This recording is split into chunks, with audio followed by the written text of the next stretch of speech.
Audit আপত্তি মানে দুর্নীতি নয়। অডিট আপত্তি উঠলেই কর্মকর্তাদের দুর্নীতিবাজ বলা হচ্ছে, তদন্ত ছাড়াই চরিত্র হনন করা হচ্ছে, ভুক্তভোগী হচ্ছেন তাদের পরিবার ও রেলের পোষ্যরা। এইগুলোর বহু অডিট আপত্তি উঠেছে, কিন্তু দুর্নীতির প্রমাণ ছাড়াই অধিকাংশ নিষ্পত্তি হয়েছে। এই তথ্যগুলো প্রমাণ করে অডিট আপত্তি প্রশাসনিক বিষয়, অপরাধ নয়। তাহলে প্রশ্ন আসে, অডিট আপত্তিকে হঠাৎ দুর্নীতি বানানো হচ্ছে কেন? এটি কি প্রশাসনিক স্বচ্ছতা নাকি রাজনৈতিক কৌশল? আপনারা জানেন যে আমাদের একটি কথা সবসময় প্রচলন আছে যে অডিট আপত্তি মানেই দুর্নীতি। রেলের প্রশাসন আজকে এখানে আপনাদের মাধ্যমে দেশ ও জাতির কাছে বলতে যাচ্ছি, অডিট আপত্তি মানে দুর্নীতি নয়। কারণ বাংলাদেশ একটি সাংবিধানিক গণতান্ত্রিক রাষ্ট্র।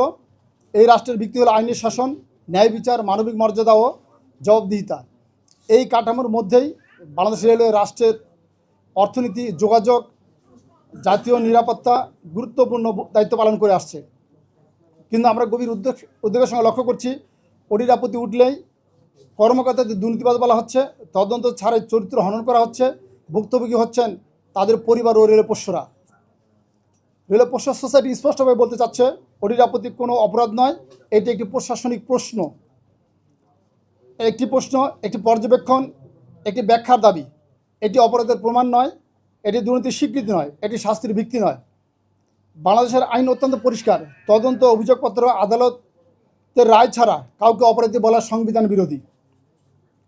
এর কিছু বাস্তব উদাহরণ আছে যে অডিট আপত্তি নিষ্পত্তি হয়, তার কিছু উদাহরণ আমরা দিচ্ছি। পদ্মা রেল সংযোগ প্রকল্প আপনারা জানেন, দোহাজারি কক্সবাজার রেলপথ প্রকল্প, আখাউড়া লাকসাম দৈত্য প্রকল্প, এডিবির অর্থায়নে বগি ক্রয় প্রকল্প, রেলের পশ্চিমাঞ্চলের ক্রয় প্রকল্প। এইগুলোর বহু অডিট আপত্তি উঠেছে, কিন্তু দুর্নীতির প্রমাণ ছাড়াই অধিকাংশ নিষ্পত্তি হয়েছে। এই তথ্যগুলো প্রমাণ করে অডিট আপত্তি প্রশাসনিক বিষয়, অপরাধ নয়। তাহলে প্রশ্ন আসে, অডিট আপত্তিকে হঠাৎ দুর্নীতি বানানো হচ্ছে কেন? এটি কি প্রশাসনিক স্বচ্ছতা নাকি রাজনৈতিক কৌশল? অডিট আপত্তির অজুহাতে যদি কোনো কর্মকর্তাকে সরিয়ে দেওয়া হয়, চলমান প্রকল্প বাধাগ্রস্ত হবে, প্রতিষ্ঠানের ভেতরে ভয় ও ভীতি, অনাস্থা তৈরি হবে এবং শেষ পর্যন্ত ক্ষতিগ্রস্ত হবে রাষ্ট্র ও জনগণ। আমরা জোর দিয়ে বলতে চাই, রেলওয়ের নেতৃত্ব রাজনৈতিক নয়, এটি পেশাগত দক্ষতার প্রশ্ন।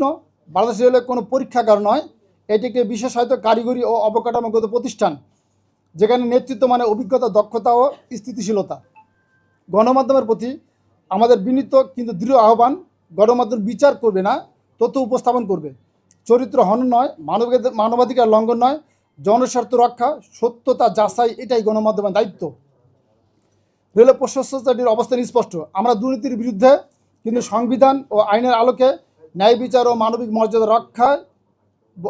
মর্যাদা বজায় রেখে প্রয়োজনে উচ্চ আদালতে শরণাপন্ন হব। শেষে একটি কথাই বলতে চাই, অডিট আপত্তি প্রশাসনিক প্রশ্ন, অপরাধ নয়, শাস্তির ভিত্তি নয়, চরিত্র হননের লাইসেন্স নয়। সত্য প্রতিষ্ঠা না হওয়া পর্যন্ত আমরা থামবো না।